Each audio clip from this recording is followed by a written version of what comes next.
오늘 T공동대학습 개원식과 또 학습 세례, 유아 세례 입교식 이렇게 있는 이날에 또 말씀을 전하게 되어서 참 감사합니다. 저는 많은 것에 참 목회자가 욕심을 내야 되는데 하필 연기의 욕심을 가진 정우랑 목사라고 합니다. 오늘 이제 새가족 교육을 하는데 보통 새가족 교육을 하면 굉장히 좀 서로 어색하고 분위기가 엄숙한데 오늘은 새가족들이 저를 보시면서 계속 웃으셔가지고 왜 웃으시나 했는데 지난주 예배를 다 들으셨다고. 그래서 참 사역에 많은 방해가 되고 있습니다. 오늘 설교 제목은 어리석은 부자의 비유인데요. 어리석다라는 것은 우리가 이제 바보라고도 표현을 하지 않습니까? 근데 이 바보들은요, 사실 피하는 게 상책이거든요. 바보들은. 왜냐하면 이 바보들하고 대화를 하면 이 대화가 잘 안 되지 않습니까? 옛날에 같은 마을에 사는 이 바보 두 사람이 길을 가는데요. 그날따라 하늘의 해가 이상한 빛을 내는 겁니다. 두 바보가 싸웁니다.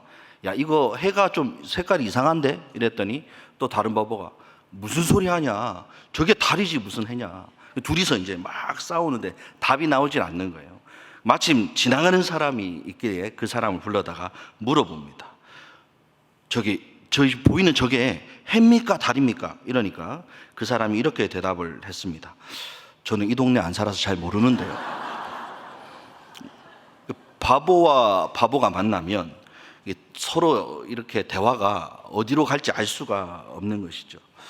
그런데 여러분, 이 본문에 나오는 어리석은 부자라는 이 사람은 바보라고 불리우고 어리석은 부자라고 우리가 불리어지지만 우리의 상식과 우리의 개념상으로는 정말 이 사람이 어리석은 사람이 맞는가 한번 생각해 볼 필요가 있고요. 또 먼저 이 본문을 비유를 말씀하신 배경을 먼저 살펴볼 필요도 있겠습니다. 누가복음 12장 1절을 보시면 이제 이 말씀의 배경이 나오는데요. 그 동안에 무리 수만 명이 모여 서로 밟힐 만큼 되었더니 예수께서 먼저 제자들에게 말씀하여 이르시되, 이렇게 시작하고 있습니다. 누가복음 12장이요. 이날 예수님은 수많은 군중들에게 또 그 속에 있는 제자들에게 설교를 하셨어요. 그런데 이날 설교의 주제들은 정말 중요한 인간의 삶의 본질적인 문제들에 대한 메시지였습니다. 지옥, 또 전도, 성령을 모독하는 죄와 그에 따르는 벌, 이런 주제가 이날 설교의 주제들이었어요. 아주 무겁고 본질적이고 중요한 내용들이었습니다. 이런 중요한 설교를 하는데 13절에서 무리 중 한 사람이 끼어들어 굉장히 엉뚱해 보이는 질문을 하고 있습니다. 13절을 보겠습니다. 무리 중 한 사람이 이르되 선생님, 내 형을 명하여 유산을 나와 나누게 하소서 하니. 여러분, 이 사람이 설교를 듣고 있었던 사람 같습니까? 안 듣고 있었던 사람 같습니까? 그렇습니까? 듣고 있었더라면, 정상적으로 듣고 있었더라면 이 얘기를 할 수가 없죠. 왜냐하면 전혀 다른 주제에 대한 이야기를 하고 있는데 정말 생뚱맞은 질문이잖아요. 내 형을 명하여서 지금 내 유산 자기 혼자 다 가져갔는데 나누게 해 주십시오라고 질문하고 있는 것입니다. 그러니까 이 사람이 예수님의 말씀을 제대로 듣지 않았다는 것을, 귀로는 들었을지 몰라도 제대로 듣지 않았다는 것을 충분히 짐작이 가능합니다. 오로지 자기 문제에만 집중하고 이 설교에는 전혀 귀를 기울이지 않았던 겁니다. 여러분, 우리 주변에도 살다 보면 이런 분들 있지 않습니까? 대화를 막 우리는 하고 있는데 안 듣고 있는 거죠. 그래서 물어보면 딴 얘기 안 하는 겁니다. 제가 신대원 졸업여행을 이렇게 갔는데요. 이제 식당에서 음식을 시켜놓고 기다리면서 돌아가는 비행기에 대한 이야기를 하고 있었어요. 서로 비행기 시간이 다 다르니까 이게 렌트는 팀을 짜서 했는데 서로 돌아갈 때 시간이 다 달라서 너무 난감해가지고 서로 비행기 시간이 왜 이러냐 이런 얘기를 하고 있었어요. 그래서 너는 비행기 몇 시인데? 너는 몇 시인데? 너는? 해서 마지막에 이제 다른 한 전도사님한테 너는? 했더니 그 비행기 몇 시냐 물어본 거잖아요. 야, 너는? 이랬더니 된장찌개요 이러는 거예요. 그러니까 우리가 한참 비행기 시간 이야기하고 있는데 혼자서 계속 자기 무슨 메뉴 시킨 거 그거 생각하고 있었던 거예요. 그러니까 전혀 대화가 안 됐던 겁니다. 그러니까 이렇게 예수님은 인간의 본질적인 문제를 이야기하고 있는데 자기 문제만 생각하고 있는 거예요. 그러니까 그런 설교와는 아무 관계없는 자기 지금 문제를 예수님께 막 도와달라고 질문을 하고 있는 것이죠. 사람은 여러분 사실은 다 그렇죠. 모두 자기 문제가 해결되길 원합니다. 내 문제가 제일 중요해요. 사실 설교를 듣고 있는 이 순간에도 우리는 내 문제가 중요하고 내 문제에 관심을 기울입니다. 근데 여러분 한 가지 우리가 기억해야 될 것은 예수님도 이런 문제에 무관심하시지 않다는 겁니다. 마태복음 6장을 보면 하늘 아버지께서 이 모든 것이 너희에게 있어야 할 줄을 아시느니라 라고 말씀합니다. 예수님도 우리가 당면한 문제들, 해결해야 될 필요들을 알고 계시고 거기에 물론 관심을 가지고 계십니다. 그러나 예수님은 항상 어떻습니까? 우리의 본질적인 문제를 더 중요하게 여기시고 그 부분을 건드리십니다. 지금 예수님 보시기에는 이 형제의 문제는 누가 재산을 더 많이 차지할 것인가라의 문제가 아니라 그 마음속의 본질적인 문제, 바로 죄와 탐욕의 문제라는 것을 지금 지적하고 계시는 것이죠. 그런데 이 사람은 오직 빼앗긴 자기 재산에만 관심을 갖고 있다는 것입니다. 그래서 예수님은 이 맥락 속에서 이 사람에게 지금 네가 생각해야 될 문제는 형님하고 너의 형님하고 얼마나 더 큰 재산을 차지하느냐, 이게 문제가 아니라 네 마음에 있는 탐심의 문제를 바라보아라. 삶의 본질적인 문제를 바라보아라 라는 교훈을 주시기 위해서 이 어리석은 부자의 비유를 말씀하고 계십니다. 어떤 농사를 잘 짓던 이 부자는 그의 농사가 참으로 결실을 잘 맺은 해를 보내고 있었습니다. 특별히 이번 가을의 소출은 예년보다 더 많을 것으로 예상이 되었습니다. 그래서 현재 가지고 있는 이 창고로는 그 곡식을 다 채우기에는 부족하리라고 생각이 들었습니다. 그래서 곡간을 넓히는 리모델링을 단행을 합니다. 그의 예상은 적중했고 그가 준비한 창고를 가득 채우게 됩니다. 그리고 그날 밤 뿌듯한 마음으로 자신을 향해 이렇게 이야기하는 것이죠. 내 영혼아, 여러 해 쓸 것을 많이 쌓아두었으니 평안히 쉬고 먹고 마시고 즐거워하자. 그런데 하나님이 그날 나타나셔서 말씀하십니다. 어리석은 자요. 여러분, 만약 이 사람이 저와 여러분과 동시대를 살고 있다면 이 사람을 과연 어리석은 사람이라고 부를 수 있을까요? 그는 남들이 쉬고 놀 때 농사에 대해서 열심히 연구했습니다. 남들이 휴가 가고 놀 때 손에 쟁기를 놓지 않고 열심히 일했습니다. 그리고 자기가 어느 정도의 소출을 낼 것인지 미리 계산해서 그에 맞는 창고도 준비했습니다. 오늘날 이런 사람이 살았더라면 성공한 사람들이고 누가 봐도 이 사람은 인정할 만한 그런 사람입니다. 그런데 하나님은 그를 뭐라고 부릅니까? 어리석은 자. 이 지혜로워 보이는데 말이죠.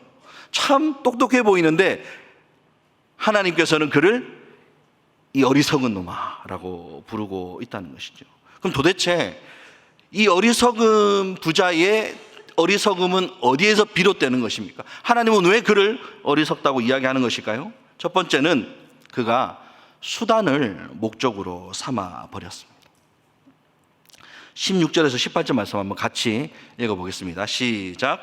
또 비유로 그들에게 말하여 이르시되 한 부자가 그 밭에 소출이 풍성하매 심중에 생각하여 이르되 내가 곡식을 쌓아둘 것이 없으니 어찌할까 하고 또 이르되 내가 이렇게 하리라. 내 곡간을 헐고 더 크게 짓고 내 모든 곡식과 물건을 거기 쌓아두리라. 아멘. 인생을 살기 위해서 여러분 이런 곡간이 누구나 필요합니다. 곡식도 필요하고 물질도 필요합니다. 성경은 분명 이런 필요를 부인하지 않는다 그랬습니다. 근데 여러분 우리의 삶의 목적이 과연 돈을 많이 벌고 물질을 많이 쌓아두는 데 있습니까? 그렇지 않죠. 물론 여러분 그것들은 필요하지만 이것은 어디까지나 삶을 살아가기 위한 수단일 뿐인 것입니다. 물질과 곡간 같은 것들은. 그런데 이 부자는 이 수단과 목적이 뒤집혀서 자기의 삶에 그 수단이 가득 채워지니까 야, 이제 내 삶은 다 되었다. 나의 모든 필요는 채워졌다라고 지금 잘못된 결론을 내리고 있는 것이죠. 여러분, 우리는 유명한 마이더스의 손에 대해서 알고 있습니다. 제 집에서 저의 별명은 마이더스의 손이 아니고 마이너스의 손이거든요. 손만 대면 뭐가 문제가 생긴다 그래서. 근데 마이더스는 그렇지 않아요. 손만 대기만 하면 금으로 변하는 그런 아주 참 귀한 손을 가진 사람 아닙니까? 근데 그가 어떠한 슬픔에 빠지냐면 사랑하는 딸도 황금으로 변하게 됩니다. 그래서 절망 가운데 부르짖기 시작하는데 그가 부르짖는 내용이 무엇이었습니까? 내가 원한 것은 황금이 아닙니다. 나의 딸 메리의 생명을 돌려주십시오. 내가 원하는 것은 한 모금의 물입니다. 지나간 시절 친구들과의 우정입니다. 이렇게 부르짖습니다. 여러분, 우리가 혹시 수단에 불과한 돈과 물질을 얻기 위해 노력하다가 어느 순간 수단이 목적이 되어버린 삶을 살고 있지 않은지 스스로 물어보길 바랍니다. 특별히 오늘 학습과 세례를 받으시는 우리 성도님들도 내 삶의 목적이 과연 제대로 되어 있는가, 수단이 목적이 되어 있지 않는가를 돌아보는 오늘 이 시간이 되기를 소망합니다.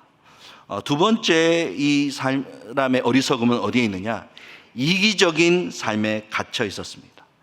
그가 하는 말을 한번 잘 들어보십시오. 18절에서 19절 말씀입니다. 제가 읽어드리겠습니다. 또 이르되 내가 이렇게 하리라. 내 곡간을 헐고 더 크게 짓고 내 모든 곡식과 물건을 거기 쌓아두리라. 또 내가 내 영혼에게 이르되 영혼아 여러 해 쓸 것을 많이 쌓아두었으니 평안히 쉬고 먹고 마시고 즐거워하자 하리라 하되. 여러분, 무슨 말이 가장 많이 등장하고 있습니까? 내가 등장하는 거예요. 내 곡간, 내 곡식, 내 영혼. 오로지 지금 이 많은 물질을 쌓아두고서 그 물질을 앞에 두고서 누구만 생각하고 있는 겁니까? 자기 자신만 생각하고 있는 거예요. 이 물질을 주실 때는 하나님이 자기만 잘 먹고 잘 살라고 주신 게 아닐 텐데 그 수많은 물질을 앞에 두고 자기만 생각해요. 내 영혼, 내 곡간. 자기 생각밖에 없는 거예요. 여러분, 근데 부자가 깨닫지 못한 것이 있습니다. 그가 가진 물질도 마찬가지지만 결정적으로 그의 영혼이 누구의 것이 아닙니까? 자기의 것이 아닙니다. 근데 내 영혼아 이러고 있는 거예요. 그 영혼은 하나님의 것이거든요. 그러니까 하나님께서 뭐라고 얘기하십니까? 어리석은 자여 네 영혼을 도로 찾으리니. 도로 찾는다. 하나님 그렇게 말씀하시잖아요. 그러면 이게 원래 누구 거였다는 얘기입니까? 내 거였다는 것이죠. 하나님의 것이었다.